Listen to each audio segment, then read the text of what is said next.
gue yakin banyak dari lo yang di sini pernah ngerasa motivasi lo hilang. Dan kayak hal itu akhirnya ngebawa masalah gitu buat lo. Entah itu jadi overthinking, jadi capek, jadi ngeganggu produktivitas sehari-hari. Dan ya kehilangan motivasi itu ya memang gak mudah sih. Karena hal yang kita suka, jadinya kita gak terlalu suka lagi. Di satu video sebelum tidur ini gue bakal ngebahas kenapa motivasi lo bisa hilang, kenapa bisa terjadi tuh yang namanya demotivasi, dan gue bakal ngasih tahu cara biar lo bisa ngelewatin semua ini. Oke? Stay tune, lo tonton videonya sampai habis, biar lo bisa dapat keseluruhan insight-nya.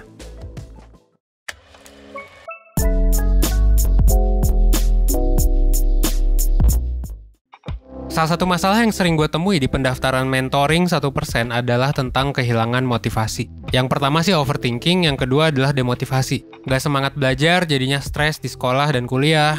Motivasi kerja hilang, jadinya insecure, jadinya ngaruh ke masalah lain, jadi mengalami overthinking juga.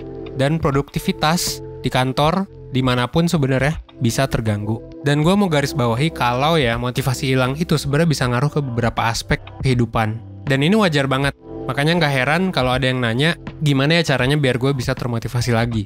Bahkan ada yang nanya, gimana ya caranya biar gue bisa termotivasi selamanya? Sebenarnya jawabannya nggak sesimpel itu ya, karena bisa dijawab dari berbagai macam perspektif. Dan teori juga sih kalau di psikologi ya. Tapi gue bakal mulai dari satu pernyataan terlebih dahulu. Nah, hal yang perlu lo pahami adalah motivasi dan emosi itu saling memengaruhi satu sama lain. Nah, secara teori, motivasi itu adalah keadaan ketika kita ngelakuin sesuatu biar mencapai goal. Sementara emosi adalah kondisi kita, perasaan yang lagi kita alamin. Dan keduanya ini sama-sama memengaruhi perilaku kita dan ngarahin diri kita buat ngelakuin sesuatu. Bahkan si emosi ini juga bisa jadi motivasi ngelakuin sesuatu. Misalnya lo semangat buat ngerjain seluruh tugas lo karena besok bakal main misalnya sama teman-teman deket soalnya tugasnya bakal selesai. Atau lo semangat ngerjain sesuatu karena memang lo ngerasa bahwa itu adalah tujuan lo gitu. Nah, karena rasa semangat dan seneng ini lo jadi gunain waktu lo buat nyelesain tugas dengan sebaik mungkin.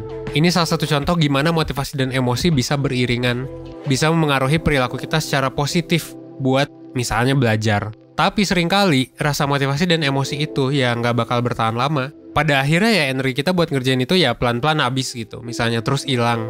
Dan sebenarnya itu udah natural banget. Motivasi dan emosi ya memang bisa ya berubah-ubah gitu ya. Bisa berkurang juga, bisa habis juga ya. Kalau emosi sih bisa berubah ya. Jadi daripada fokus ke gimana caranya biar gue bisa termotivasi selamanya, karena memang motivasi itu yang nggak bertahan terus, mendingan kita fokus aja ke hal lain, yaitu apa yang bisa gue lakuin ketika gue lagi nggak termotivasi atau pas gue emosinya nggak positif. Jadi emosi dan motivasi itu bukan hal yang bisa kita kontrol sepenuhnya. Tapi kita tetap bisa kontrol diri kita supaya apa? Supaya emosinya berkurang. Misalnya lu lagi nangis, ya jangan ngerjain PR dulu. Lu fokus ke nangis dulu 10 menit, abis itu udah. Motivasi kalau nggak termotivasi bisa ngapain? Misalnya bisa dikerjain aja, dipaksain. Abis itu nunggu motivasinya datang. Bisa juga. Karena realitanya ya itu lebih mungkin kan buat terjadi. Makanya kalau menurut psikiater dari Amerika Serikat, cara utama biar lo bisa menjaga motivasi lo sebenarnya ada pada gimana lo bisa mengelola emosi negatif yang muncul. Dan gue setuju banget karena manusia itu adalah ya makhluk yang sebenarnya bisa aja selalu punya motivasi. Yang penting ngubah mindset, bukan yang harus mencari motivasi. Coba kalau lo lihat anak kecil ya, biasanya kan anak kecil itu bakal curious ya, latihan jalan gitu ya, mungkin motong air gitu kan. Gua kayaknya nggak pernah nemu anak kecil yang nggak mau belajar gitu sih. Walaupun mereka misalnya ketika belajar bakal jatuh, bakal nangis gitu ya, mereka tetap bangun dan ya belajar lagi. Itu salah satu bukti utama kalau kita ya defaultnya adalah punya motivasi tinggi. Tapi seiring berjalannya hidup ya kita jadi belajar bahwa ya ada hal-hal yang bikin kita jadi nggak semangat, bikin kita nggak termotivasi, bikin kita kurang oke, bikin kita harus mengelola diri kita gitu. Biasanya ada kaitannya sama emosi negatif sih.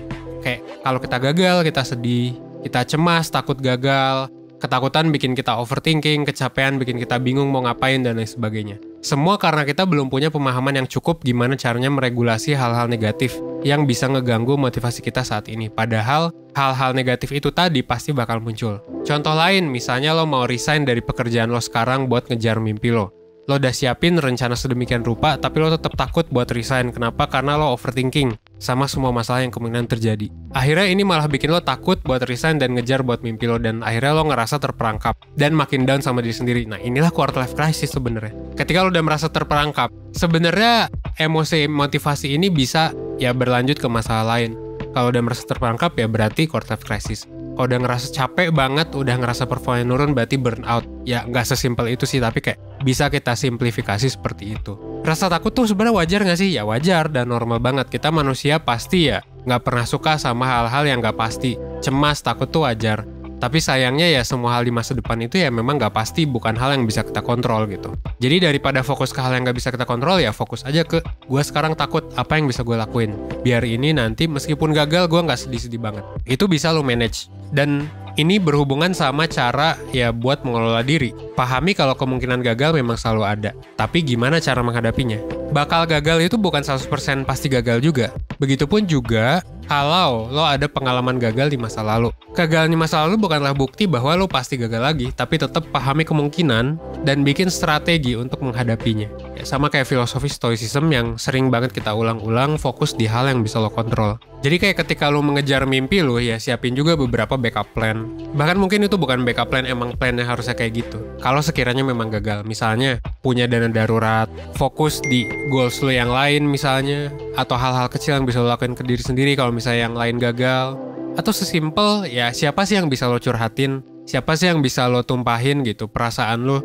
Siapa sih yang bisa lo lari ke dia ketika lo misalnya gagal atau ngerasa sedih? Nah, kalau lo punya orang tua, pasangan, suami, istri, sahabat, atau temen yang bisa bener-bener lo percaya, ya bagus sih sebenarnya. Makanya itulah yang dinamakan support system gitu.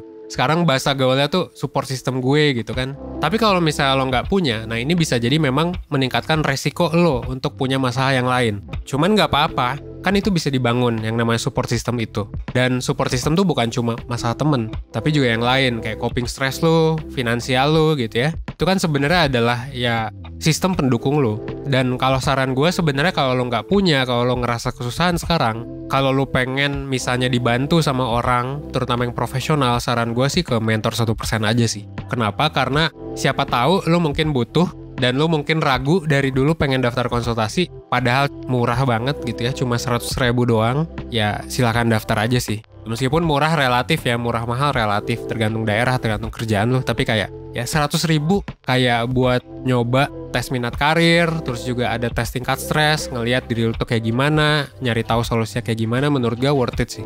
Coba lo lihat testimoni-testimoni mentoring, lo bisa cek gimana orang yang punya maupun gak punya support system, yang punya banyak masalah maupun yang sekedar curhat doang, lo bisa lihat berbagai macam kepuasan orang-orang itu. Di Google Review ada, lo bisa cek, di website kita ada, di Instagram juga ada, lo bisa cek sih gimana pengalaman orang-orang. Dan kalau misalnya lo butuh bantuan lain pun dari 1% ya nggak apa-apa juga. Kayak ada psikolog 1%, selain mentor ya, ada juga webinar dan lain sebagainya gitu. Yang bisa ngebantu lo sebenarnya. Tergantung lo sukanya kayak gimana gitu. Lo sukanya dengerin materi ya ikut webinar. Lo sukanya belajar sesuka lo ya ikut kelas online. Ya, jadi banyak banget layanan di 1% yang bisa lo eksplor kalau misalnya lo lagi ada masalah. Itu saran gue sih, yang paling utama memang ikut mentoring aja karena itu yang paling lengkap sebenarnya.